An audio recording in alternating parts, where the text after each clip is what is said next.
안녕하십니까. 2024년 3월 19일 최병무의 팩트 시작하겠습니다. 어제 서울중앙지방법원 형사합의 33부 김동현 재판장이죠. 여기에서 위증교사 사건의 재판이 있었습니다. 이재명 대표가 물론 출석을 했고요.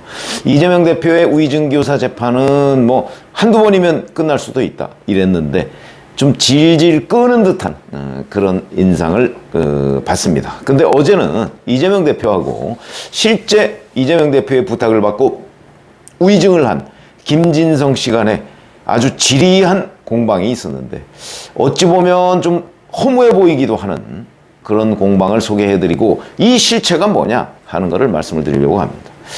뭐 이 사건은 잘 아시다시피 2018년 경기도지사 선거방송 토론에서 이재명 당시 후보가 2002년 검사 사칭 사건으로 벌금 150만 원을 받았죠. 근데 이게 누명을 썼다 이렇게 거짓말을 한 겁니다.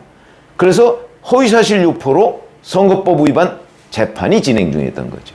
근데 그 재판을 자기한테 유리하게 하기 위해서 김진성 씨는 과거 김병량 성남시장의 비서 역할을 했었습니다.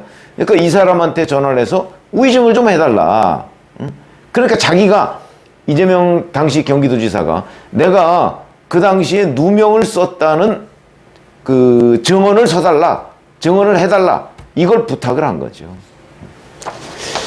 근데 어제 얘기는 그 부탁을 하는 초기 단계, 그 부분 하나 가지고서 지리한 공방이 벌어졌습니다. 이재명 대표가 이제 증언을 해달라. 이재명 당시 경기도지사죠. 2018년 12월입니다. 증언을 해달라. 이렇게 얘기를 했더니 김진성 씨가 뭐 크게 저기한 기억도 안 납니다. 이렇게 얘기를 합니다. 이건 전화 녹취록에 다 나와 있습니다.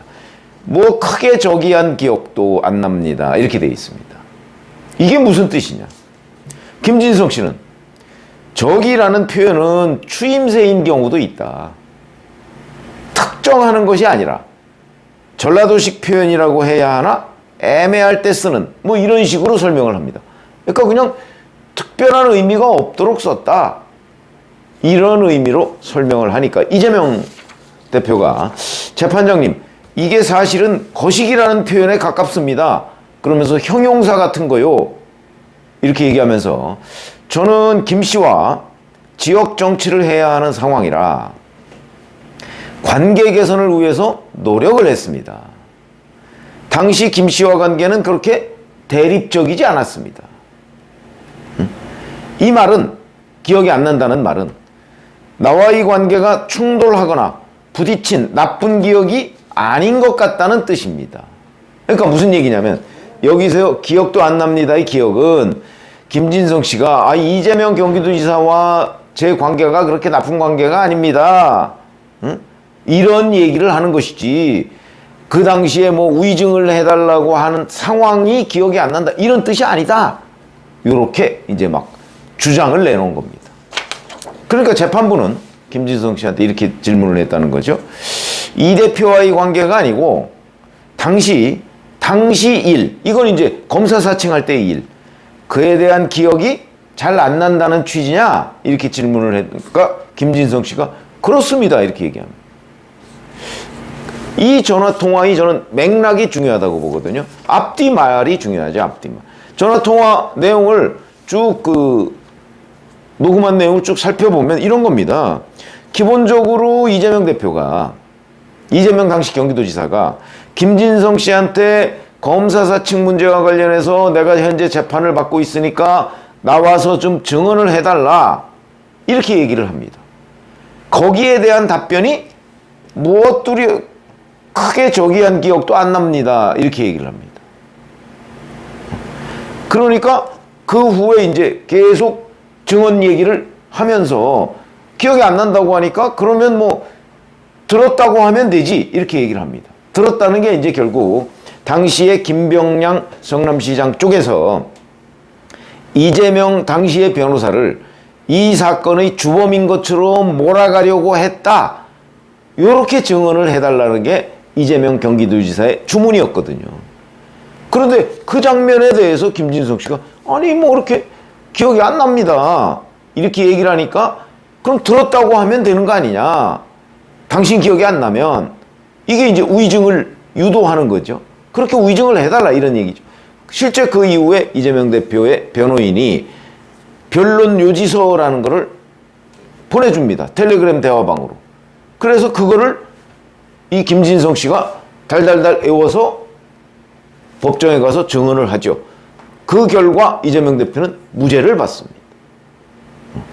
그게 어찌 보면 오늘날 이재명 대표가 대선에 출마하게 된 결정적인 계기죠.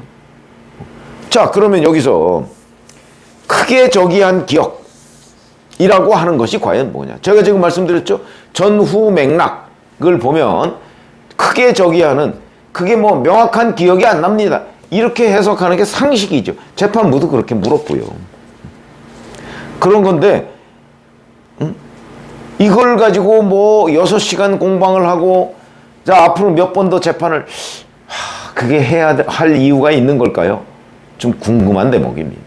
그런 점에서 저는 이 재판을 정말 길게 느리고 또 느리려는 이재명 대표의 전략에 재판부가 오히려 그걸 말리고 있거나 아니면 방치하고 있는 것 아닌가 이런 인상을 받습니다. 왜? 이거 뭐 그냥 문자 그대로 해석을 하고 김진성 씨가 위증을 했으니까 위증한 사람의 설명이 제일 중요하죠. 이게 무슨 뜻이었냐가 제일 중요하죠. 그걸 이재명 대표가 자꾸 이리저리 엉뚱하게 질문을 해서 뭔가 자기 쪽으로 유리하게 유도하려는 그 자체가 그런 공방이 무슨 의미가 있는가. 저는 이렇게 판단이 된다는 겁니다. 아니 들어보시면 아는 거 아닙니까? 전후 맥락, 재판장의 의문, 그에 대한 김진성 씨의 답변 들어보면 뭐 명확한데요. 저는 뭐 제가 뭐 호남 사람이 아니더라도 이거 뭐 들어보면 명확한 거죠. 뭐 그게 크게 저기한 기억도 안 납니다. 명확한 기억이 안 난다는 거죠. 그 당시의 상황에 대해서. 왜냐면 그 앞에 질문이 그 당시의 상황이었으니까.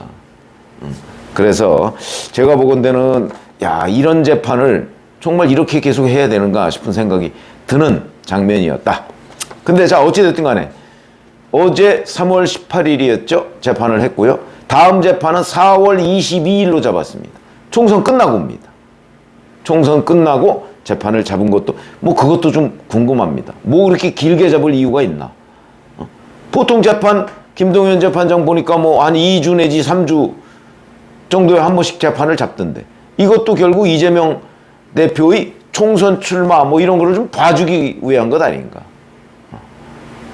법률대로 해야죠. 법대로. 총선과 무관하게. 뭐 그렇게 해도 이재명 대표는 충분히 출마해서 지금 인천 계양을에 당선될 수 있는 거 아닙니까? 그런데 너무 정치권의 눈치를 본다. 재판장이. 그리고 재판장이 또 이렇게 얘기했습니다. 앞으로 증인신문은 서너 차례만 더 하면 될 것 같다. 4월 말부터는 격주나 3주에 한 번씩 진행하겠다. 이렇게 얘기를 합니다.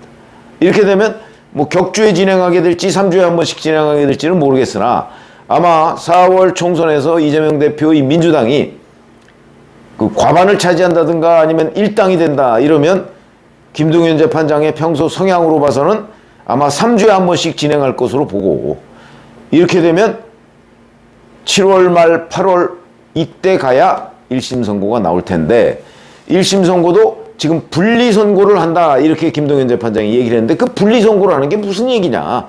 이재명 대표하고 따로 김진성 씨에 대해서 먼저 선고를 한다는 뜻이냐 아니면 분리해놓고 나중에 이재명 대표 것도 심리 다 하고 나서 선고한다는 뜻이냐 이것도 현재 명확하지가 않습니다.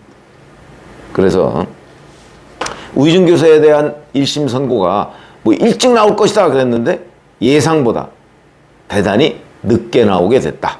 근데 그게 뭐 좀 허망한 공방이 벌어지고 있다. 아마 이렇게 판단이 되고요. 만약에 총선에서 민주당이 상당히 앞서간다면 좀 흔들리지 않을까? 뭐 이런 걱정까지 끼치게 된 어제 재판 상황이었다. 이렇게 말씀을 드립니다. 고맙습니다.